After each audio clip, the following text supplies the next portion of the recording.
एक समान वृत्ताकार गति, अभिकेंद्री बल का परिमाण, uniform circular motion, effect of centripetal force.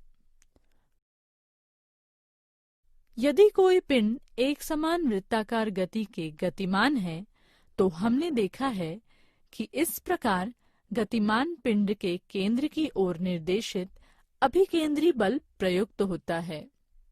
इस पिंड का द्रव्यमान m द्वारा, कक्षा की त्रिज्या r द्वारा और उसका वेग v द्वारा दर्शाया जाए, तो इस बल का परिणाम mv²/r होगा। यह गणितीय संक्रियाओं के द्वारा दिखाया जा सकता है। यदि कोई एक ग्रह वृत्ताकार कक्षा में सूर्य की परिक्रमा करता है, तो सूर्य की दिशा में प्रयुक्त होने वाला अभिकेंद्री बल F = mv²/r होना चाहिए। यहाँ m ग्रह का द्रव्यमान, v उसका वेग और r यह ग्रह के वृत्ताकार कक्षा की त्रिज्या अर्थात ग्रह की सूर्य से दूरी है। उसका वेग हम उसके आवर्तकाल t अर्थात सूर्य के परितः एक परिक्रमा करने की समयावधि और त्रिज्या का उपयोग करके ज्ञात कर सकते हैं। वेग = तय की गई दूरी बाय उसके लिए लगा समय। ग्रह द्वारा एक परिक्रमा में तय की गई दूरी बराबर वृत्त की परिधि 2πr, r सूर्य से दूरी, उसके लिए लगा हुआ समय बराबर आवर्तकाल बराबर t। v बराबर वृत्त की परिधि बाय आवर्तकाल बराबर 2πr/t। F = mv²/r = m 2πr/t²/r = 4m²r/t²। इसे r³ से गुना करने पर तथा भाग देने पर हमें प्राप्त होता है कि F = 4m²/r² = r³/t²। केपलर के तीसरे नियमानुसार t²/r³ = k यह अचर होता है। इसीलिए F = 4m²/r²k। परंतु 4m²/k अचर, इसीलिए F गुना 1/r²। अर्थात सूर्य और ग्रह के बीच का अभिकेंद्री बल जैक की ग्रह की परिभ्रमण के लिए कारणीभूत होता है, वह उनके बीच की दूरी के वर्ग के प्रतिलोमानुपाती होता है। यही गुरुत्वीय बल होता है तथा वह दूरी के वर्ग के प्रतिलोमानुपाती होता है। ऐसा न्यूटन ने निष्कर्ष निकाला। गुरुत्वाकर्षण बल प्रकृति के अन्य बलों की तुलना में अत्यंत क्षीण होता है, परंतु वह संपूर्ण विश्व का नियंत्रण करता है और विश्व का भविष्य निश्चित करता है। ग्रह, तारे व विश्व के अन्य घटकों के प्रचंड द्रव्यमान के कारण यह संभव हुआ है। थोड़ा सोचिए, टेबल पर रखी दो वस्तुओं या आप और आपके पड़ोस में बैठे आपके दोस्त के बीच गुरुत्वीय बल होगा क्या? यदि होगा तो आप दोनों एक दूसरे की ओर क्यों नहीं सरकते? हल किए गए उदाहरण। उदाहरण 1। महेंद्र और विराट 1 मीटर की दूरी पर बैठे हैं। उनके द्रव्यमान क्रमशः 75 किलो और 80 किलो है। उनके बीच गुरुत्वीय बल कितना होगा? दत्त R = 1m m1 is equal to 75 kg, m2 is equal to 80 kg व g is equal to 6.67 into 10 raised to 11 nm square by kg square। Newton के सिद्धांत के अनुसार F is equal to Jm1 m2 by r square।